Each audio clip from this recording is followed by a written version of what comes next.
مجھ سے کہنے لگا میں بھلے مر جاؤں لیکن میرے بچے بچ جائیں. میں نے کہا نہ تو مرے گا نہ تیرے بچے مریں گے, لیکن یہ ہے کہ تو اگر توبہ کرتا ہے تو بتا.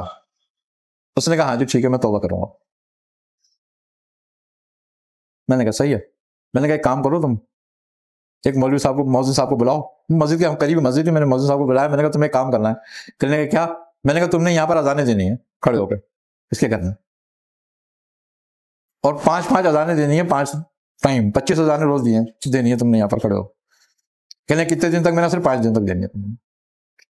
ایک تو یہ کرو تم, اور اپنے سامنے ایک پانی کا وہ رکھ لینا برتن, جب اذان دے چکو 5 تو اس پہ دم کر دینا. اذان اتنی زور سے دینا کہ اس گھر میں آواز گونجے بس خالی. کہنے لگا اچھا. میں نے اس کو بولا, میں نے کہا ایک کام یہ کرو تم حضرت بلال حبشی رضی اللہ تعالیٰ عنہ کی ختم دو, ان کی نظر کرو. آئی سمجھ میں بات؟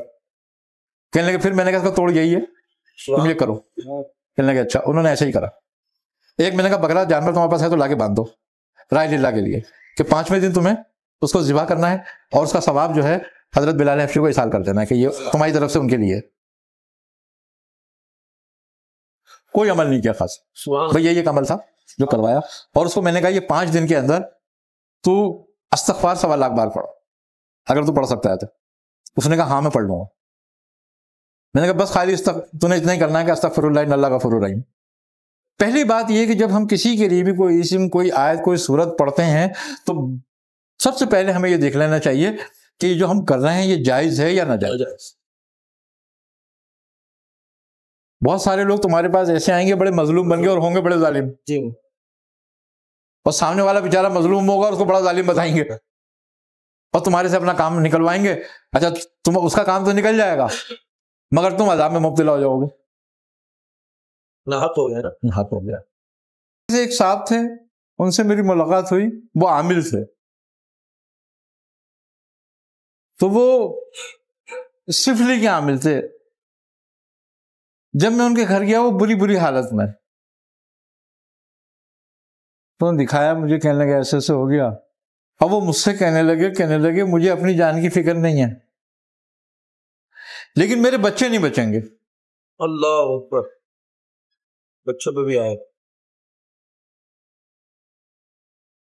میں نے بولا بھائی ایسا تم نے کیا کر دیا کہ جو بچے نہیں بچیں گے تمہارے؟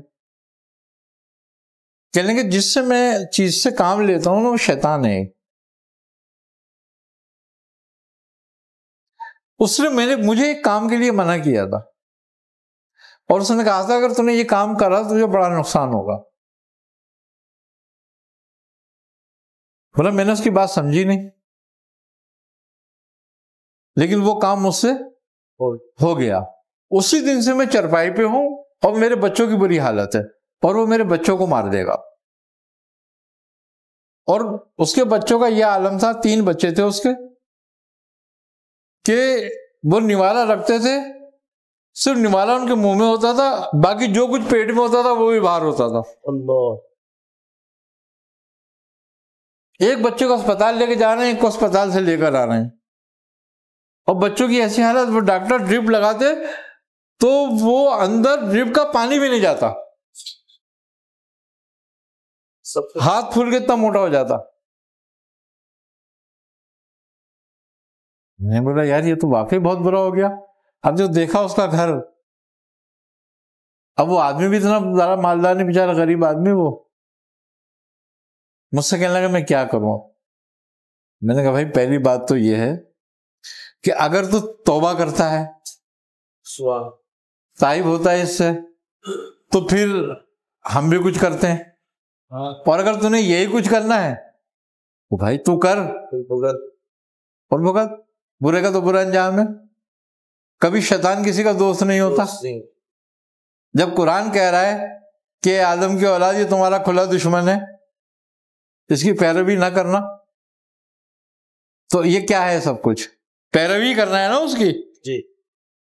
تو دشمن کی پیروی کرے گا تو کیا ہوگا؟ تو کہنے لگا مجھے کیسے نجات ملے گی اس سے؟ میں نے کہا مل جائے گی نجات, اس کا کوئی مسئلہ نہیں ہے.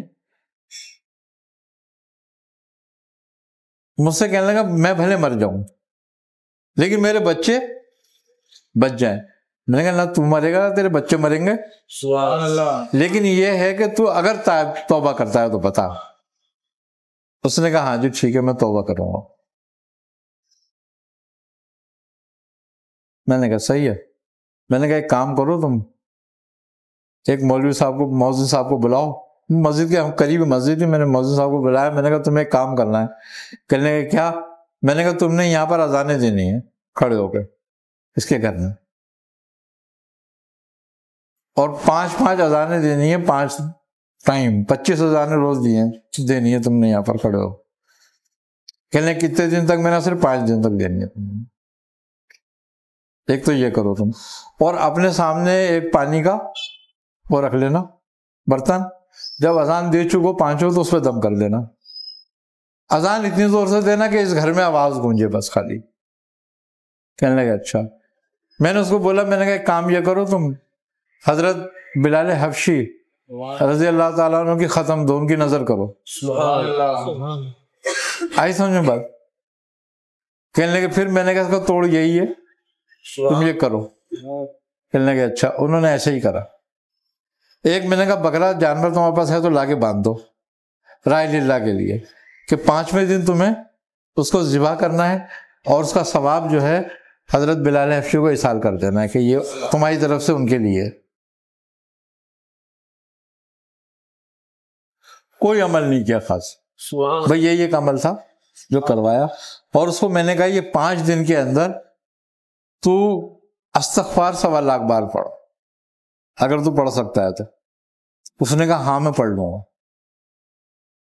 میں نے کہا بس خالی تو نے اتنا ہی کرنا ہے کہ استغفر اللہ ان اللہ غفور الرحیم، یہ آیت پڑھنی ہے. بس یہ تو نے پڑھنی ہے، باقی مؤذن یہ کرے گا. اور یہ پانی جو کر کے جائے یہ سب پینا اور گھر میں چھڑکنا. انہوں نے اس پہ عمل کیا. سبحان. 3 دن کے بعد پنکھے بند کر دیں، لوٹتا ہوں. بچے جو تھے نا جی میں اس کے بالکل سیٹ ہو گئے. سبحان اللہ. اور 5 دن کے بعد وہ میرے پاس آیا، مجھ سے کہنے لگا کہ میں بالکل اب بہتر ہوں، ٹھیک ہوں، اور میرے بچے تو بالکل ٹھیک ہیں. ہاں میرے بچے تو بالکل ٹھیک ہیں. اور وہ میں بکرے کا کیا کروں، آج 5واں دن ہے. میں نے کہا بھائی ذبح کرو، جیسے میں نے تمہیں بتایا تھا اس کو ذبح کرو، اور اس کا گوشت جو ہے نا غربہ میں تقسیم کر دو جا کے. سبحان. انہوں نے اس کو ذبح کر کے اور گوشت جا کے بچوں میں تقسیم کر دیا. مجھ سے کہنے لگا تم مجھے نا اپنا مرید کر لو، اللہ سلسلے میں داخل ہو جاؤں گا میں. احمد نام تھا اس بندے کا، وہ مرید ہو گیا. پھر مجھ سے کہنے لگا میں کوئی وظیفہ پڑھوں. میں نے کہا تیرے کو جو میں نے وظیفہ بتایا ہے تو اسی کو پڑھتا رہے، اللہ اللہ خیر صلی اللہ تیرے لیے بہت بہتر ہو جائے گا. تو یہ رجعتیں جو ہوتی ہیں عام آدمی پہ نہیں ہوتی، بعض اوقات عاملین پہ بھی بڑی بڑی خطرناک ہو جاتی ہیں، اور ہوتی اپنی غلطی سے کسی. پہلی بات یہ کہ جب ہم کسی کے لیے بھی کوئی اسم، کوئی آیت، کوئی سورت پڑھتے ہیں تو سب سے پہلے ہمیں یہ دیکھ لینا چاہیے کہ جو ہم کر رہے ہیں یہ جائز ہے یا ناجائز. بہت سارے لوگ تمہارے پاس ایسے آئیں گے بڑے مظلوم بن گے اور ہوں گے بڑے ظالم، جی، اور سامنے والا بیچارہ مظلوم ہوگا اور اس کو بڑا ظالم بتائیں گے، اور تمہارے سے اپنا کام نکلوائیں گے. اچھا تم اس کا کام تو نکل جائے گا مگر تم عذاب میں مبتلا ہو جاؤ گے. ناحق ہو گیا نا. حق ہو گیا.